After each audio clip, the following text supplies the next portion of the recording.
Welcome back. तो friends, अभी का वीडियो है रूस में घुसने की तैयारी है भारत, हो चुकी शुरुआत, सब हैरान, BRICS meeting, India Russia relation.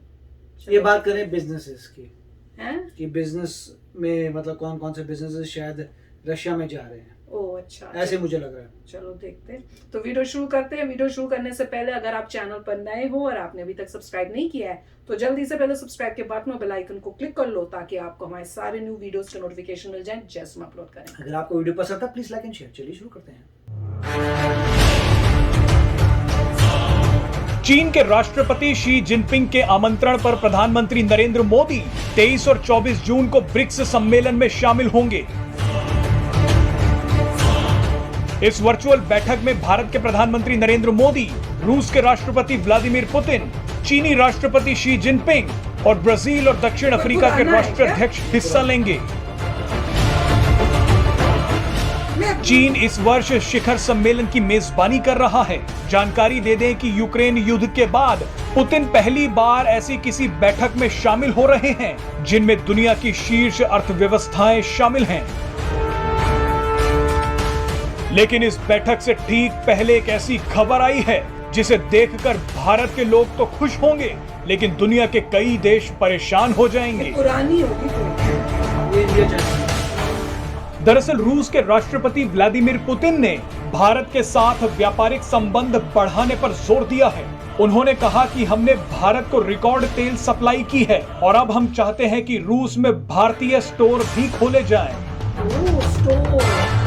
आपको याद होगा कि इससे पहले भारत में रूस के राजदूत ने कहा था कि रूसी बाजार भारतीय फार्मा कंपनी के लिए फायदेमंद हो सकते हैं। विशेषज्ञों ने बताया कि प्रतिबंधों के बाद कई बड़ी कंपनियां रूस छोड़कर जा चुकी हैं और अब ये मौका भारत के लिए काफी फायदेमंद हो सकता है। भारत को अब रूस के बाजारों में और भी बड़े स्तर पर घुस जाना चाहिए।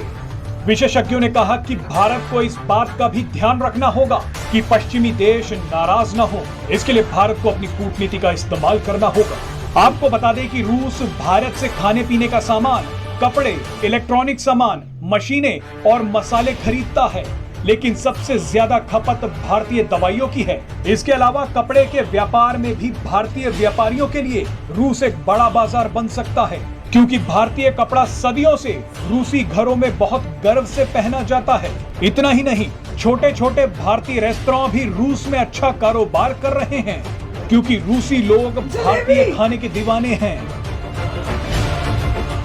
आपको याद ही है कि यूक्रेन युद्ध के बीच अमेरिका की धमकियों के बाद भी भारत रूस के साथ चट्टान की तरह खड़ा रहा और अब भारत को रूस का साथ मिल रहा है। भारत ऊर्जा की बढ़ती कीमतों से खुद को बचाने के लिए बड़े पैमाने पर रूस से सस्ता तेल खरीद रहा है। अब शायद पहली बार आंकड़ा सामने आया है कि भारत ने रूस से कितना तेल खरीदा। एक रिपोर्ट में दावा किया गया है कि यूक्रेन युद्ध के बाद अमेरिकी प्रतिबंधों के बीच भारत के रूस से तेल आयात में 25 गुना वृद्धि हुई है। युद्ध शुरू होने से पहले भारत रूस से फरवरी के हर दिन 30,000 बैरल कच्चा तेल खरीदता था, लेकिन जून में यह आंकड़ा 10 लाख बैरल प्रतिदिन पहुंच गया है। आपको याद होगा कि यूरोपीय देश के नेताओं ने ऐलान किया था कि वो इस साल के अंत तक रूस से तेल आयात को 90% कम कर देंगे और अब इसी का फायदा भारत को मिल रहा है। रिपोर्ट में दावा किया गया है कि भारत ने अपनी कंपनियों से कहा है कि वो रूस से बड़े पैमाने पर कच्चे तेल का आयात करें। वैसे आपको बता दें कि भारत ने साफ कह दिया है कि तेल खरीद का फैसला ऑयल कंपनियों का है। रूस भारत को बम्पर छूट पर तेल दे रहा है। यही कारण है कि भारत में इसका आयात बढ़ता जा रहा है। तो फ्रेंड्स, कमाल की न्यूज है। पहले भी सुनने में आया था कि ये जो टाइम है, उस मौका अच्छा है अगर इंडिया की कंपनीज वहां पे जो है एस्टैब्लिश होना चाहती हैं, क्योंकि जहां जो वैक्यूम क्रिएट हुआ, क्योंकि कंपनीज छोड़ के गई हैं, तो इंडियन कंपनीज जो है वहां पे आके अब वहां पे सेटल होके और वहां पे फायदा जो है उठा सकती हैं।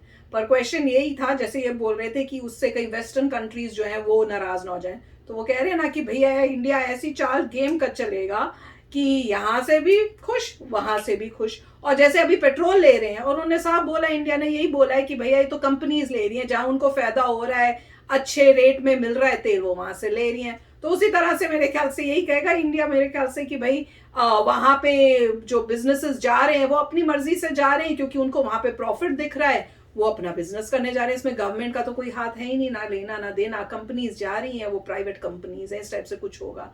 तो जिस तरह से बता रहे हैं भैया, खाने की चीजें वो काफी अच्छी, मतलब वहां पे जो रेस्टोरेंट्स हैं इंडियन वो बहुत अच्छा कर रहे हैं। फिर उन्होंने बोला कि कपड़े भी बहुत अच्छे मतलब पहनते हैं। पर मेरे ख्याल से और इम्पोर्टेंट चीजों में जैसे इलेक्ट्रॉनिक्स हो गया या वो चीजें जो चाइना देता है, उसमें इंडिया को घुस के कोशिश करनी चाहिए कि रशिया में वो चीजें हमारे यहाँ से भी सप्लाई हो, तब मजा आएगा। पर देखते हैं। पर दिस वाज अमेजिंग। अब देखते हैं कि इंडिया क्या करता है। राइट, देखिए पॉइंट ये है कि इन्होंने बोला था 25% इंक्रीज हुआ है। हाँ। 25 वो बहुत कम है। मेरे को लगता है 200-300% इंक्रीज हो जाना चाहिए, मतलब डबल ट्रिपल तो कर ही दो। अच्छा, राइट, मतलब जितना आप ले रहे हो तो 25% क्या इंक्रीज है, मेरे ख्याल से डबल ट्रिपल कर देना चाहिए। जितना हो आते जाए उससे जो है बहुत फर्क पड़ जाएगा।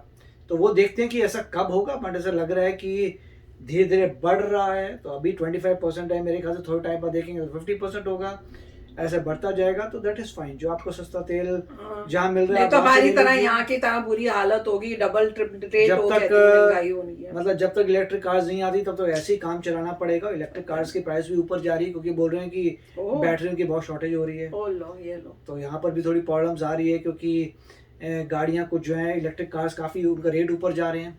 इसलिए नहीं कि इन्फ्लेशन है, वो ठीक है, इन्फ्लेशन की वजह से जाएंगे, मगर मेन क्यों बैटरीज नहीं, उनके शॉर्टेज हो गई है बैटरीज की। अच्छा, तो ये एक नई प्रॉब्लम। मगर बात सही है, इंडियन बिजनेसेस को जाना चाहिए और वहाँ पे ऑपरेट करना चाहिए।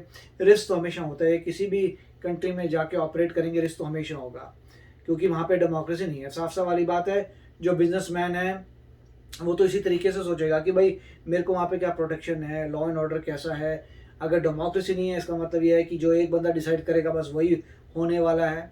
तो वो भी देखना पड़ेगा। या फिर वो होता है फ्रेंचाइजी कर सकते हैं, वो किसी को बोल सकते हैं हम तुम्हें बता देंगे कैसे करना है, तुम करो, तुम हमें इतना % दे देना, तुम्हारा जो लॉस होगा तुम्हारा है। मतलब जो फ्रेंचाइजी बिजनेस होता है, तो फ्रेंचाइजी बिजनेस कर सकते हैं। तो खुद अगर जाते हैं तो डेफिनेटली किसी और कंट्री में हमेशा रिस्क तो होता ही है। आज मैं भूल गया, एक और अमेरिकन कंपनी थी, वो भी वहाँ से एग्जिट कर रही है, मेरे को याद नहीं आ रहा नाम क्या है, मगर तो काफ़ी मतलब कंपनी जो है रशिया से एग्जिट कर चुके हैं, क्योंकि वो कह रहे हैं कि ज़्यादा वहाँ पे सेल थी नहीं, एक्सपेंशन के लिए वहाँ पे ओपन किए थे, मगर अब जो है क्योंकि सेल थी नहीं इसलिए बंद कर रहे हैं, शटडाउन करके वापस आ रहे हैं, वहाँ पे लोकल लोगों को बेच दिए हैं। जैसे मैकडॉनल्ड्स वाली बात भी आई थी, तो मैकडॉनल्ड्स वो यूएसए का मैकडॉनल्ड्स नहीं है, वो जिसको बेचा था वो सर्बियन है मेरे ख्याल से, वो अपनी कंट्री सर्बिया में उसके वो मैकडॉनल्ड्स चलाता है, मगर यहाँ पे वो अपने खुद के पूरे रेस्टोरेंट चला रहा है और वो धीरे धीरे इंक्रीज करेगा। तो मतलब दूसरा ऑपरेटर आया, सब कुछ अलग है, सब कुछ का मेन्यू अलग है, उसका कोई रिलेशन नहीं है मैकडॉनल्ड से, सिर्फ उसकी अपनी कंट्री में श्योर वो लाइसेंसेज है उसके पास। क्योंकि मैकडॉनल्ड से भी लोगों के अपने लाइसेंसेज वालों को बोला भाई कोई है जो खरीदना चाहता है हमारे, तो ये बंदा सामने आया तो उन्होंने ले ले भाई। पर वो मैकडॉनल्ड्स नहीं उसने वो किया, उसने अपना ही कुछ और किया और अपना ही वो मैकडॉनल्ड को लाइसेंस किसी को नहीं दे रहा, तो मैकडॉनल्ड वहां से बाहर निकल चुका है, वो बंदे ने ले लिए और वो अपने रेस्टोरेंट चला रहा है, क्योंकि उसको आइडिया हो चुका है जो ऑलरेडी वो दूसरे रेस्टोरेंट चलाता है तो उसे सिस्टम लेना है, मेन्यू बनाना है, वो तो चला ही सकता है, तो वो चल रहे हैं। तो काफ़ी अच्छा मेरे ख्याल से अच्छी बात है, बिजनेस में वहाँ जा रहे हैं, रिस्क देखिए और उसके हिसाब से ही जाइए। अच्छा वीडियो था। यस फ्रेंड्स, तो चलो चलते हैं, मिलेंगे नेक्स्ट वीडियो में बहुत ही जल्द। Till then take care and bye bye.